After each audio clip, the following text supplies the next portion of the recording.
Hi friends, ಎಲ್ಲ ಹೇಗಿದ್ದೀರಾ? ನನಗೆ ಸಿಂಪಲ್ ಆಗಿರುವಂತಹ ರೆಸಿಪಿ ತೋರಿಸ್ತಾ ಇದ್ದೀನಿ. ಕಡುಬು ರೆಸಿಪಿ, ಕಡುಬು ಮಾಡೋದು ಹೇಗೆ ಅಂತ ತೋರಿಸ್ತಾ ಇದ್ದೀನಿ. ನಾನು 4 ಲೋಟದಷ್ಟು ಅಕ್ಕಿ ತೊಗೊಂಡು ಅದನ್ನು ರವೆ ಥರ ನೀಟಾಗಿ ಮಿಕ್ಸಿಲಿ ಹೊಡ್ಕೊಂಡಿದ್ದೀನಿ. ಹೊಡ್ಕೊಂಡ್ಬಿಟ್ಟು ಅದಕ್ಕೆ ನಾನು ಜೀರಿಗೆ ಮಿಕ್ಸ್ ಮಾಡ್ತಾ ಇದ್ದೀನಿ. ಜೀರಿಗೆ ಹಾಕೋ ಕಾರಣ ಅಂದರೆ ತುಂಬ ಟೇಸ್ಟಿಯಾಗಿ ಘಮ ಚೆನ್ನಾಗಿರುತ್ತೆ ಅಂತ.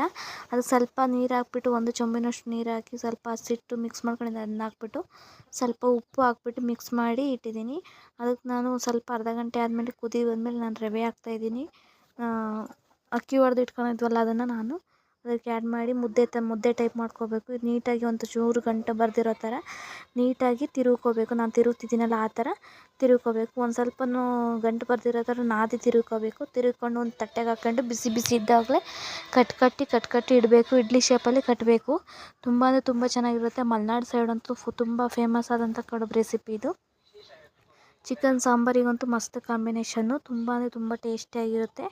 ಅದು ನೀಟಾಗಿ ಇಡ್ಲಿ ಅಟ್ಟು ಇಟ್ಬಿಟ್ಟು ನೀಟಾಗಿ ಸುತ್ತಕ್ಕೂ ಜೋಡಿಸ್ಬೇಕು. ಒಂದು ಸ್ವಲ್ಪನೂ ಗ್ಯಾಪ್ ಬಿಡ್ದಂಗೆ ನೀಟಾಗಿ ಜೋಡಿಸ್ಬೇಕು. ಸ್ಟೀಮ್ ಅದಕ್ಕೆ ತಾಕಬೇಕು.